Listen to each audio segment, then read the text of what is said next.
ایسا alarming data ہم آپ سے شیئر کرنے جا رہے ہیں جس کے بعد آپ کو ہمارا سر شرم سے جھک جائے گا کہ نائجیریا کے بعد پاکستان یہ واحد ایسا ملک بن گیا ہے جو کہ دوسرے نمبر پر آ رہا ہے جہاں پر لاکھوں کی تعداد میں بچے اسکول نہیں جا رہے ہیں، انڈر ایج ہیں، اور جو تعلیم حاصل کر بھی رہے ہیں وہ بھی اتنی کوئی معیاری تعلیم حاصل نہیں کر رہے کہ اگر کسی جو ہے چھوٹے بچے کو کوئی بک پکڑا دیں اور اسے کہیں کہ پڑھے، کیونکہ یہ سرکاری اسکولوں کا ڈیٹا ہے، پرائیویٹ تو فیس ہی آپ افورڈ نہیں کر سکتے، اتنا یہ ایجوکیشن کمرشلائزیشن کی طرف چلی گئی ہے جس میں صرف آپ سے جو ہے نا بیگ بھر بھر کے پیسے وصول کیے جاتے ہیں، آپ کو کہا جاتا ہے کہ جی آکسفورڈ کا سلیبس آپ کو پڑھائیں گے، اور آکسفورڈ کے سلیبس کے نام پر آپ سے کتنی بھاری فیس لی جاتی ہے۔ اور دوسری چیز یہ ہے نا کہ جب سے ہماری تعلیم کمرشلائزیشن کا شکار ہوئی ہے، تعلیم کا نظام ہمارا اتنا اس میں فقدان دیکھنے میں آیا ہے، ہمارا اتنا ڈیمیج ہوا ہے، اب صرف یہی فگرز ملاحظہ کریں کہ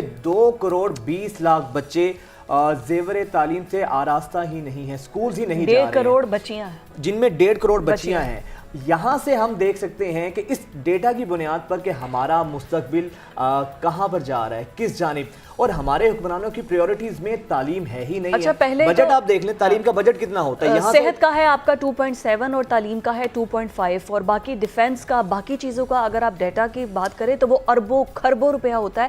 سب سے چھوٹا جو سب سے نیچے حصہ آتا ہے نا، جس میں آ جاتا ہے کہ پینشنرز کو، سرکاری ملازمین کو تنخواہیں دینے کے بعد جو سب سے معمولی بجٹ ہوتا ہے نا، اس میں یہ تعلیم اور پھر ہم یہ دیکھتے ہیں کہ ہمارے اساتذہ بیچارے سڑکوں پر خوار ہو رہے ہوتے ہیں، اپنی تنخواہوں میں اضافے کے مطالبے پر تنخواہیں مل نہیں رہی ہوتی ہیں۔ تو ان چیزوں کی بنیاد پر کیسے ہم بہتر تعلیم برائے فروخت ہے پریڈکشن کر سکتے ہیں، بہتر مستقبل کی امید کر سکتے ہیں، اور کیسے ہم تعلیم یافتہ ہو سکتے ہیں، اسی تمام تر معاملے پر بات کرنے کے لیے سی ای او آفاق شاہد وارثی صاحب ہمارے ساتھ موجود ہیں۔ سر بہت شکریہ، ویلکم ٹو نیوز مارننگ۔ شاہد وارثی صاحب، آپ ماشاءاللہ ایجوکیشنسٹ ہیں اور بڑے تعلیم کے حوالے سے بڑے ادارے بھی کامیابی سے چلا رہے ہیں۔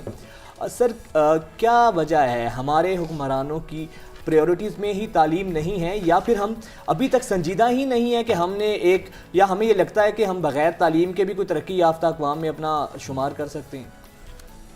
جی بہت شکریہ ایک تو آپ نے اس پروگرام میں انوائٹ کیا۔ اس میں شروع میں جو آپ ڈیٹا ڈسکس کر رہے تھے کہ کتنے بچے آؤٹ آف اسکول ہیں، اور نائجیریا کے بعد پاکستان وہ ملک ہے جہاں سب سے زیادہ بچے ہیں جو آؤٹ آف اسکول ہیں، تو اس میں ہم کتنے سنجیدہ ہیں اس کا اندازہ بھی اس بات سے لگائیے کہ 2014-15 میں پاکستان میں ٹوٹل 5 سے لے کے 16 سال تک کے بچوں کی تعداد 50 لاکھ تھی، 5 ملین کے قریب۔ اس میں سے 26 ملین اسکول جاتے تھے جی، اور 24 ملین اسکول نہیں جاتے تھے۔ تو یہ جو 24 ملین اسکول نہیں جاتے تھے، یہ ٹوٹل بچوں کا 47% تھے اس ایج گروپ کے۔ اب آج آپ 2022 کا ڈیٹا اگر اٹھا لیں تو اس وقت جو بچے اسکول نہیں جاتے، جس کے اسٹیٹسٹکس دی جاتی ہے، وہ 22.8 ملین ہے، جو کہ ٹوٹل کا 44% کے قریب ہے۔ اس کا مطلب ہے پچھلے 7-8 سالوں میں صرف 3% کا فرق پڑا ہے۔ آؤٹ آف اسکول چلڈرن پہلے 47% تھے، 44 ہو گئے۔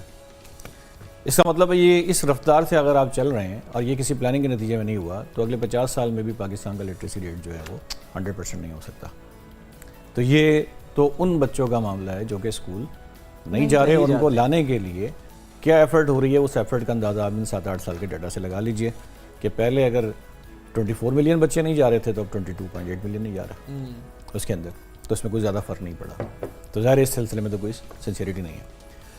پھر ایک وہ بچے ہیں جو اسکول جا رہے ہیں، ان کے حوالے سے بھی بہت سے اعداد و شمار ہیں۔ وہ کیا اعداد و شمار ہیں؟ وہ اعداد و شمار یہ ہیں کہ یہ بچے جو اسکول جاتے ہیں اس میں گریڈ 5 کے بچے گریڈ 2 کی اردو کی سٹوری نہیں پڑھ سکتے۔ کتنے بچے نہیں پڑھ سکتے؟ آلموسٹ 50% نہیں پڑھ سکتے۔ انگلش میں اگر ایک ورڈ ہے ٹیچر یا واٹر، تو آپ سمجھ لیجئے کہ کلاس 5 کا بچے یہ نہیں پڑھ سکتا 50%۔ حالانکہ کلاس 5 کے بچے کو اس سے زیادہ کمپلیکس قسم کے ورڈز پڑھنے چاہیے تھے۔ تو جو بچے اسکول جا بھی رہے ہیں ان کی بھی جو اسٹیٹسٹکس دیکھی جائے گی آپ کو، اس میں بھی کوئی خاص امپروومنٹ نہیں ہو رہی، جس میں لینگویج بھی ہے اور جس میں میتھمیٹکس بھی ہے کہ ان کا رزلٹ بہت خراب ہے۔ اچھا، یہ دونوں سائڈ پر ہے، یہ پبلک سائڈ پہ بھی ہے اور پرائیویٹ سیکٹر میں بھی ہے۔ پرائیویٹ سیکٹر یہ جو ڈیٹا ہے یہ دونوں کو ملا کر ہے۔ رائٹ۔ اس کا مطلب ہے کہ جو پبلک پرائیویٹ سیکٹر ہیں دونوں کو ملا کے یہ بات کی جا رہی ہے کہ آلموسٹ 52% کے قریب بچے ایسے ہیں جو 2 ڈیجٹس کے ڈویژن نہیں کر سکتے، جبکہ ہمارا کریکولم یہ کہتا ہے کہ کلاس 5 کے بچے کو 6 ڈیجٹ کے ڈویژن آنے چاہیے، لیکن وہ 2 ڈیجٹ کے ڈویژن نہیں کر سکتے۔ کلاس 2 کی اردو کی کتاب کی سٹوری ریڈ نہیں کر سکتے۔ تو یہ تو نیشنل کریکلم آپ کا کیا کہتا ہے 2006 کا، آپ اس کے مطابق بھی آج 2023 میں وہ گول اچیو نہیں کر سکتے. تو معیار تعلیم بھی بہت خراب ہے اور آؤٹ آف اسکول چلڈرن جو ہیں وہ بھی بہت زیادہ ہیں. اور جو آپ کہہ رہے ہیں اس کے علاوہ ترقی، اس کے علاوہ کوئی ترقی نہیں ہوتی. میں ابھی پچھلے ہفتے چائنا میں تھا. کلچر پورے صرف گورنمنٹ کی سائٹ پہ تو ہے ہی ہے. تو چائنا کے ایک شہر سے دوسرے شہر وزٹ کرتے ہوئے 5 گھنٹے کی فلائٹ تھی اور 5 گھنٹے کی اس فلائٹ میں ایک 3 سے 4 سال کا بچہ ہوگا اور ماں اس کے ساتھ بیٹھی تھی. بغیر کسی مبالغے میں بات کہوں تو 5 گھنٹے میں سے تقریباً 3-3.5 گھنٹے اس بچے کے ہاتھ میں پینسل تھی اور کاپی تھی. واہ. موبائل نہیں تھا اس کے پاس، پینسل اور کاپی تھا اور وہ کچھ نہ کچھ لکھ رہا تھا. اور جس وقت جہاز پہ لائٹ آف ہوئی ہے اس وقت بھی وہ لائٹ جلا کے اپنے ٹیبل پہ کچھ نہ کچھ لکھ رہا تھا اور بالکل 5 گھنٹے فریش تھا، کوئی شور نہیں تھا اور زیادہ سے زیادہ ایج اس کی 3 سے 4 سال ہوگی. ماں اس کو گائیڈ کر رہی تھی. ہمارے یہاں کیا ہے، بچہ جب تنگ کرنا شروع کر دیتا ہے تو موبائل ہاتھ پہ پکڑوا دیتی ہیں. تو انہوں نے ٹیکنالوجی کے اس دور میں اتنی ترقی کرنے کے باوجود بچوں کو کاپی پینسل کے ساتھ جوڑ کے رکھا ہوا ہے. تو ظاہر ہے جب یہ بچے آگے جائیں گے تو ان کی ریڈنگ، ان کے میتھمیٹکس، ان کی سائنس، یہ سب بہتر ہوگی. اسی لیے آپ حیران ہوں گے یہ بات سن کے کہ پوری دنیا کے بچوں کی میتھمیٹکس، سائنس اور لینگویج کا اسسمنٹ ہوتا ہے جو OECD کے تحت بننے والا ایک ادارہ ہے، PISA, programme for international student assessment. PISA, yes. پیسا کے رزلٹ کے اندر پہلے چائنا پارٹیسپیٹ نہیں کرتا تھا، فن لینڈ دنیا میں نمبر 1 تھا. جب سے چائنا نے پارٹیسپیٹ کرنا شروع کیا ہے دنیا میں میتھمیٹکس میں، سائنس میں اور لینگویج میں چائنا کا کوئی مقابلہ نہیں ہے. مائی گاڈ. پاکستان کا تو اس میں دور پاکستان تو پارٹیسپیٹ ہی نہیں کر رہا آج تک. اچھا. پاکستان تو پارٹیسپیٹ ہی نہیں کر رہا. پیسا کا 2025 کا ویژن یہ ہے کہ 90 کنٹریز اس میں پارٹیسپیٹ کریں. انڈیا اس میں پارٹیسپیٹ کر رہا ہے، پوری دنیا اس میں پارٹیسپیٹ کر رہی ہے اور وہ دیکھ رہی ہے کہ اس دور کے اندر جتنی میتھمیٹکس، جتنی سائنس کلاس 15 ایئرز ایج بچے کو آنی چاہیے اس میں ہم کہاں ہیں. دنیا اس پیسا کے رزلٹ کی بنیاد پہ اپنا کریکلم ریوائز کر رہی ہے. ہم نے آج تک وہاں کبھی پارٹیسپیٹ ہی نہیں کیا کہ ہم چیک کریں کہ ہمارا بچہ دنیا میں کس پوزیشن پہ ہے. دوسری چیز ہم دیکھتے ہیں کہ یونیفارمٹی آف کریکولم. اکثر ہم ایک نعرہ سنتے تھے اپنی حکومتوں سے، پولیٹیکل پارٹیز کے منشور کا بھی ان کے مینیفیسٹو کا حصہ ہوتا ہے کہ یکساں نظام تعلیم.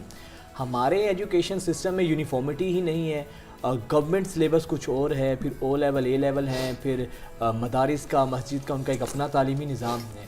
تو یہ کتنی بڑی ہرڈل ہے ہماری تعلیمی میدان میں.